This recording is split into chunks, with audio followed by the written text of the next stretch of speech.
यहाँ पे जो क्वेश्चन दिया गया है यह एनसीईआरटी का क्वेश्चन है। एनसीईआरटी का क्वेश्चन, ठीक है। और वैद्युत द्विध्रुव तुम लोगों को बता दिया गया है, उसी से क्वेश्चन पूछा गया। क्वेश्चन है एक निकाय में दो आवेश QA प्लस 2.5 इंटू 10⁻⁷ कूलम व QB equals to -2.5 into 10⁻⁷ coulomb.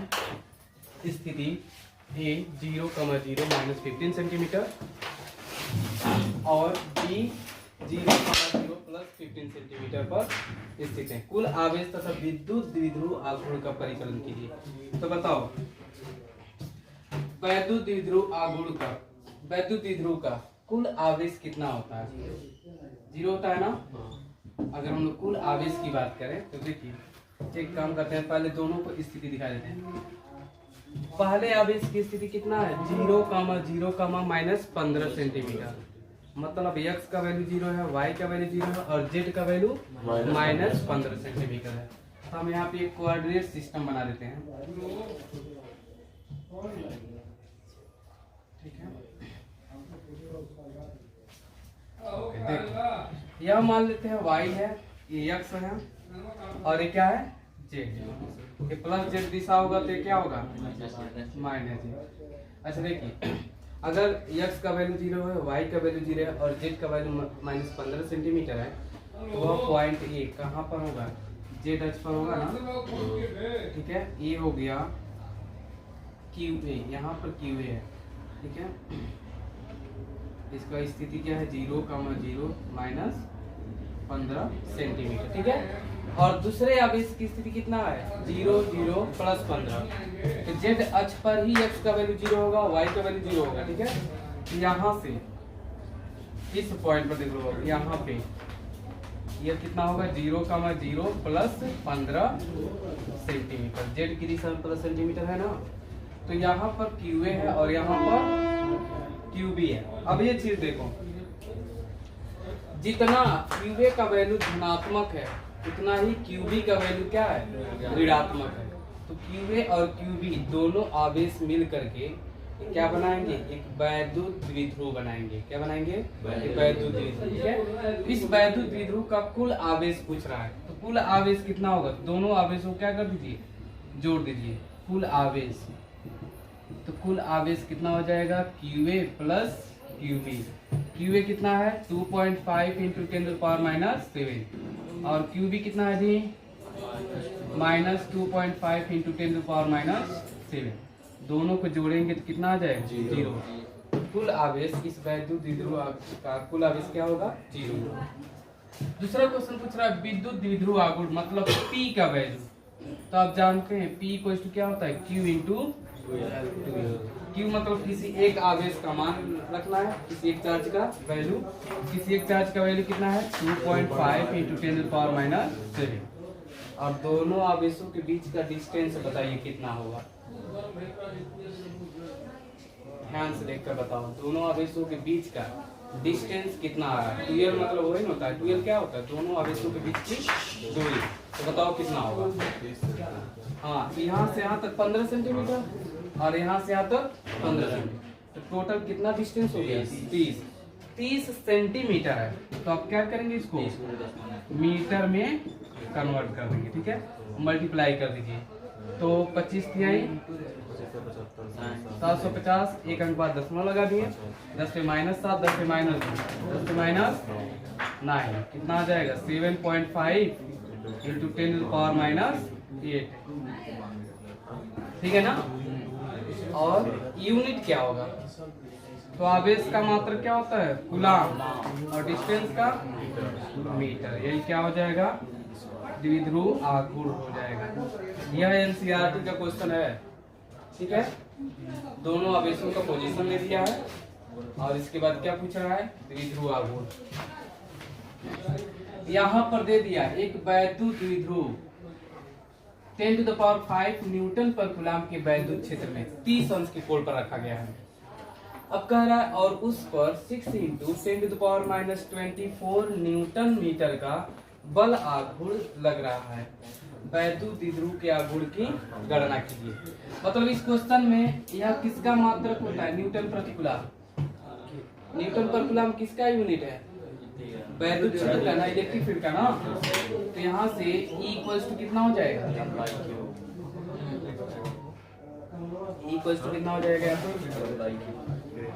देखो E इक्वल्स टू हो जाएगा 10⁵ न्यूटन पर कूलम। और वैद्युत क्षेत्र की दिशा से कितने कोण पर रखा गया है? 30 अंश। ठीक है।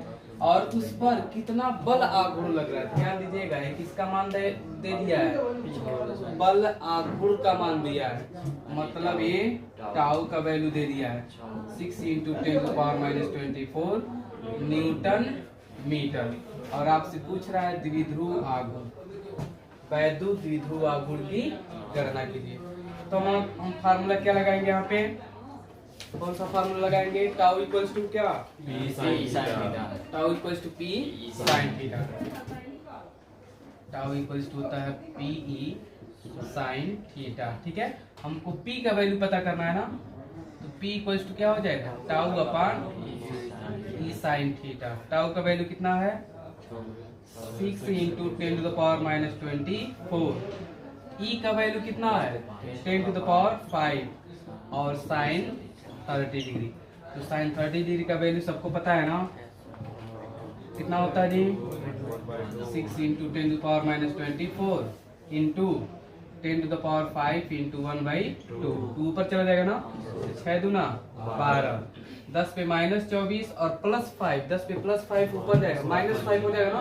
तो -24 पहले से है और -5 10⁻29, या इसको हम लिख सकते हैं 1.2 × 10⁻28।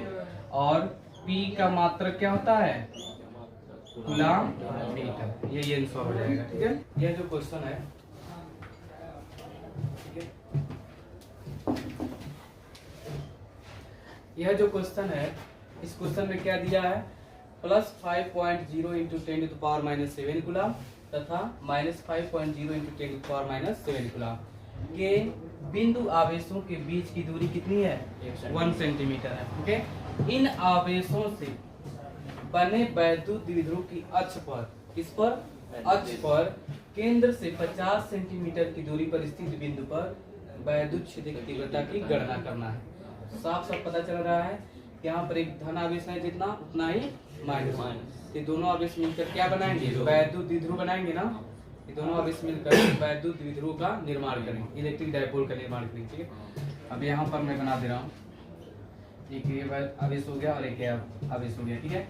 इसका वैल्यू कितना है? +5.0 × 10⁻7 और इसका वैल्यू कितना है? -5.0 × 10⁻7 कूलम। दोनों आवेशों के बीच की दूरी कितनी है? 1 सेंटीमीटर है। क्वेश्चन में दे दिया है, कितना है? 1 सेंटीमीटर। अब कह रहा है इसके अक्ष पर केंद्र से, द्विध्रुव की अक्ष पर केंद्र से, तो द्विध्रुव का केंद्र यही होगा, यहाँ से, और इसकी अक्ष पर, अक्ष मतलब दोनों आवेशों को मिलाने वाली रेखा पर। ठीक है।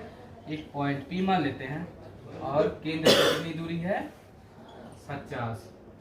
द्विध्रुव के केंद्र से इसके अक्ष पर 50 सेंटीमीटर की दूरी पर क्या पता करना है? वैद्युत क्षेत्र की तीव्रता, इंटेंसिटी ऑफ इलेक्ट्रिक फील्ड। ठीक है। तो कौन सा पोजीशन हो जाएगा? कौन सी स्थिति में ज्ञात करना है? अच्छी स्थिति में, बताए थे ना। ठीक है। तो यहाँ पर देखिए, अच्छी स्थिति में वैद्युत क्षेत्र की तीव्रता का फार्मूला क्या होता है? 2kP/r। ये हम फार्मूला तब अप्लाई करते हैं जब द्विध्रुव की जो लंबाई है r की तुलना में बहुत कम हो। तो अगर हम लोग 2l = 1 सेंटीमीटर है ना, तो l इक्वल्स टू कितना हो जाएगा? 0.5 सेंटीमीटर, आधा हो जाएगा ना। और उसकी तुलना में 50 सेंटीमीटर ज्यादा है, तो हम लोग ये वाला फार्मूला अप्लाई करेंगे। ठीक है।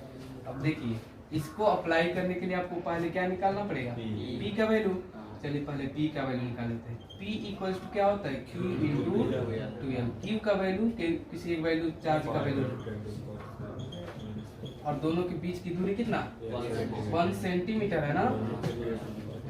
मल्टीप्लाई कर देंगे, 5 × 1 उतना ही होगा, 10⁻⁹ मात्रक कूलाम मीटर, ठीक है। अब देखिए E इक्वल्स टू क्या हो जाएगा 2 kp/r³। 2 K का वैल्यू कितना 9 इंटू 10⁻⁹ और P का वैल्यू कितना 5 इंटू 10⁻⁹ और दूरी कितना है R का 50 सेंटीमीटर है ना।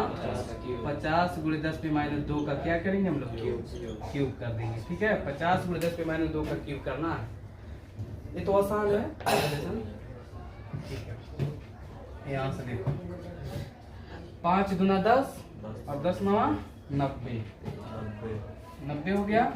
10 पे +9 और 10 पे -9 कैंसिल, ठीक है। और 50 का 5 का केवल कीजिए, 5 का क्यूब 125 और इस 0 से एक 0 से 10 में -1 बचेगा ना, तो 10 में -1 का क्यूब 10 में -3 हो जाएगा ना। एक 0 यहाँ से पावर कम कर दिया तो 10 में -1 बचेगा, उसका क्यूब करेंगे 10 में -3, ठीक है। अब देखिए 10 में -3 ऊपर करेंगे 90 × 10 पे +3 हो जाएगा बटे कितना 125। इसको हम लोग 3 4 ठीक है ना 125 लिख सकते हैं ना। अब देखो 25 बचे और 25 चौको 900 × 4 होगा ना। अब ये भी कट जाएगा 5 एकम 5 और 18 बचे 180 और 18 चौको 72 और 1 0, ठीक है। मात्र क्या होगा यही 720 न्यूटन पर कूलम पॉइंट E पर वैद्युत क्षेत्र की तीव्रता होगी। क्लियर है ना।